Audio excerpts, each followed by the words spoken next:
A gente acabou de falar sobre a suspensão do acordo de grãos entre Rússia e Ucrânia. A gente volta ao assunto que pode trazer problemas em uma escala global com a falta de alimentos para diversos países. E sobre esse tema, a gente conversa ao vivo agora com o coordenador do curso de Relações Internacionais do IBMEC do Rio de Janeiro, José Niemeyer. Bom dia, seja muito bem-vindo aqui ao Jornal da Manhã. Já começo perguntando se há a possibilidade de uma retomada aí no acordo entre Moscou e Kiev. Tudo bem? Como vai, Elisângela? Cumprimento os outros membros do debate aqui e os assinantes da Jovem Pan. Obrigado pelo convite. Acho difícil a possibilidade de um novo acordo. Por quê? Porque a saída do acordo, a Rússia sair do acordo é uma ação estratégica russa para pressionar mais ainda a Ucrânia e os aliados. Por quê? Porque ao sair do acordo, Putin considera que navios levando grãos, cevada, milho, trigo, da Ucrânia para outras partes do mundo, Europa e outras partes do mundo, esses navios são navios inimigos, mesmo sendo navios da Marinha Civil, vamos dizer assim, Marinha Mercante ucraniana ou de outros países que utilizam seus navios para exportar esses grãos da Ucrânia. E aí, ao considerá-los como inimigos, Putin vai poder agir do ponto de vista militar contra esses navios, como já está fazendo próximo ao porto de Odessa, na cidade de Odessa. Inclusive, a cidade de Odessa era um alvo estratégico durante a guerra, não conseguiu ser tomada, porque seria fundamental para Putin tomar a cidade de Odessa e o porto de Odessa, mas não conseguiu. Exatamente, então, Putin usa toda essa estratégia de sair do acordo para considerar navios da Marinha Mercante ucraniana e da Marinha Mercante internacional como navios inimigos, de aí atacar esses navios. Então, é mais uma maneira de Putin mostrar ao mundo, na minha visão, a maneira errada, mas é a maneira que ele está utilizando, de mostrar ao sistema internacional que ele controla também a questão logística e que isso o favorece na guerra. Me parece que não favorece, porque ele está causando um problema grave para a segurança alimentar internacional, né? Todo o sistema internacional, todos os países precisam desses grãos, são grãos base para a formação de preços, salários em vários países, até para índices de inflação e também para poder prover alimento, principalmente prover alimentos aos habitantes desse planeta. Putin, ao agir dessa forma, ele está exagerando na sua estratégia de esgarçar e de deixar a Ucrânia cada vez mais sem alternativas. Não é deixando a Ucrânia sem alternativas que Putin vencerá a guerra. Ao contrário, porque Putin não pode esquecer que a Ucrânia tem aliados, mesmo que indiretos, mas a Ucrânia tem aliados. Professor, o senhor já falou um pouco sobre isso, mas eu queria que o senhor desse, de fato, a dimensão hoje dessa decisão aí russa e o reflexo, de fato, aí para o abastecimento mundial. Olha, Marcelo, tem duas questões básicas, né? Uma envolve até o Brasil. Vou falar primeiro da questão sistêmica e depois da questão mais específica. A questão sistêmica é que a saída do acordo e considerar navios da Marinha Mercante do mundo e da Ucrânia que carregam grãos, que transportam grãos como navios inimigos e atacar estes navios, como ele já fez essa semana com drones e outros veículos aéreos, militares aéreos, é muito grave porque ele vai impedir que alimentos cheguem, por exemplo, em países muito pobres, que, inclusive no mundo pós-pandemia, viveram já uma situação de crise de abastecimento e precisam muito de alimentos.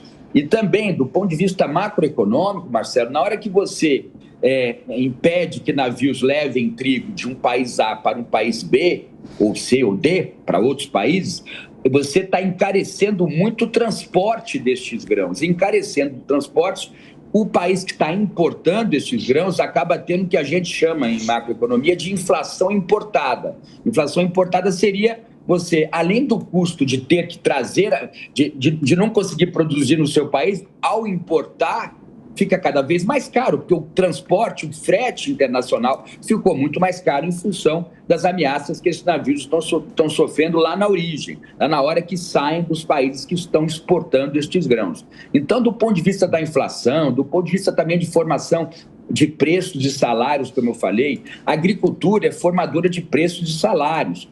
Produção de milho, de trigo, de soja, todos os grãos que formam a base da cadeia alimentar do ser humano, elas acabam formando também o preço dos produtos semi-industrializados, industrializados, ligados a essa área do agro, né? Por isso que o agro também é tão importante, porque ele acaba definindo em regiões, países, preço, salário das coisas, então, das pessoas, diminuição de salário, crise econômica, inflação.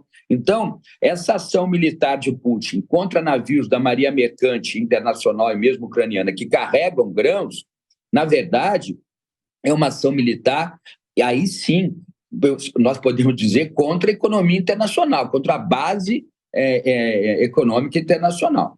Cris, a sua pergunta? Professor, bom dia, satisfação falar com o senhor aqui na Jovem Pan. Professor, na esteira do que o senhor colocou agora, quais são os reflexos diretos no Brasil e se esse fato, apesar de extremamente lamentável, mas se ele pode acabar surgindo como uma oportunidade para a economia brasileira? Um abraço a você, Cristiano.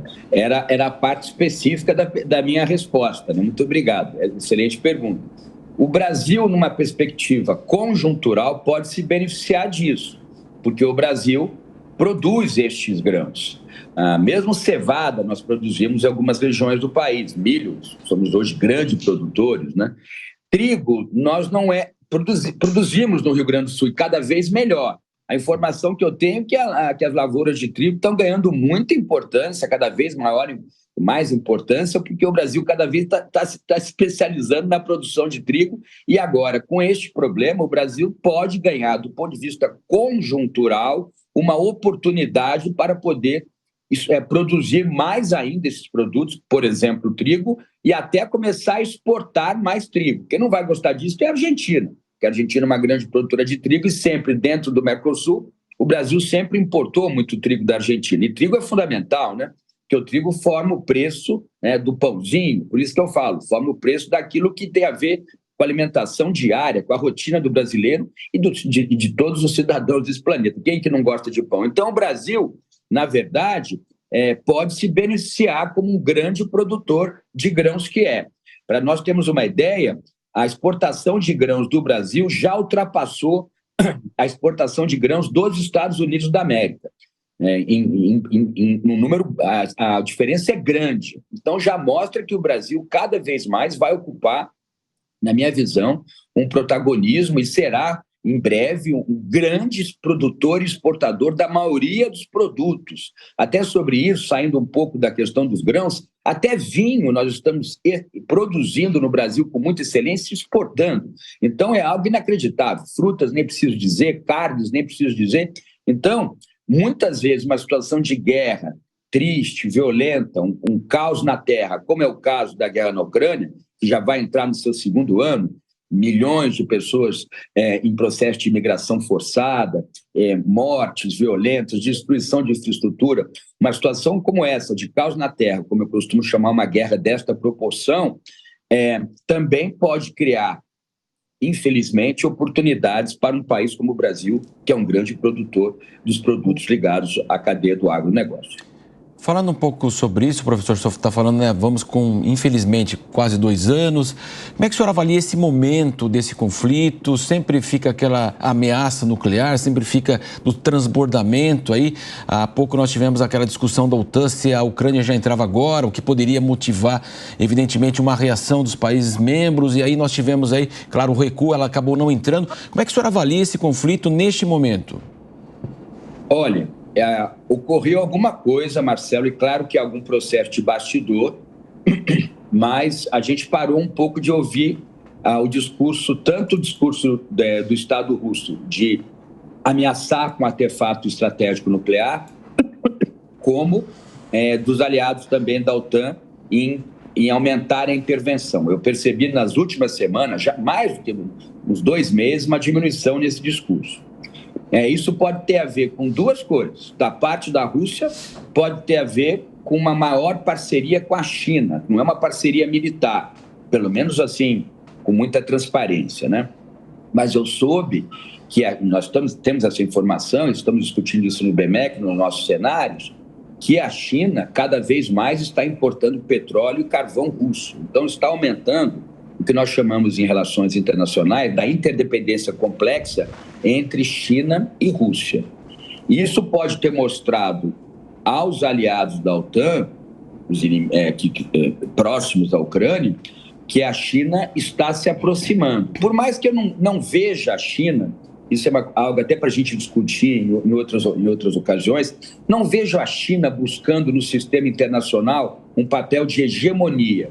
Eu vejo a China buscando no sistema internacional que ela seja considerada um Estado igual, por exemplo, aos Estados Unidos ou ao bloco europeu. É isso que a China quer. Não sei se ela busca agora a hegemonia. Por mais que a hegemonia, quando você começa o processo, você não consegue terminar, você acaba buscando a hegemonia. Foi assim na história do mundo. E a outra questão, com relação aos aliados, talvez eles tenham percebido um certo exagero de algumas ações militares do Estado russo, de Putin, em algumas localidades, e resolveram realmente diminuir a pressão para ver se a Rússia, a partir da sua própria ação militar, ela perderia um pouco de musculatura nessa ação militar.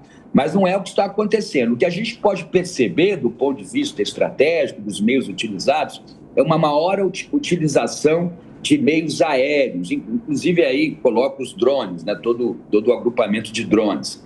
Isso pode mostrar que a Rússia, aos poucos, e a população russa pressionando por isso, a Rússia está mantendo a invasão, mas tentando equilibrar a utilização dos meios do exército, meios mais de invasão e permanência, que seriam soldados e veículos blindados, e se utilizando mais de meios aéreos.